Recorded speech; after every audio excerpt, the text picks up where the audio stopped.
குட்டி வந்ததுன்னு யானை குஞ்சி சொல்ல கேட்டு பூனை குஞ்சி சொன்னதுண்டு. அதை இல்ல சாமி இப்போ காணுது பூமி.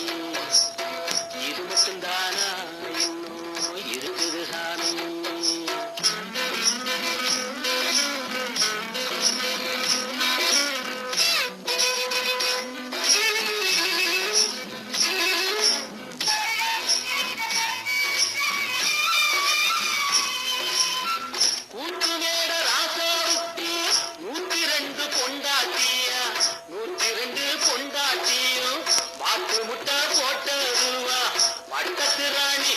அதுல 18 பேருக்கு வயசு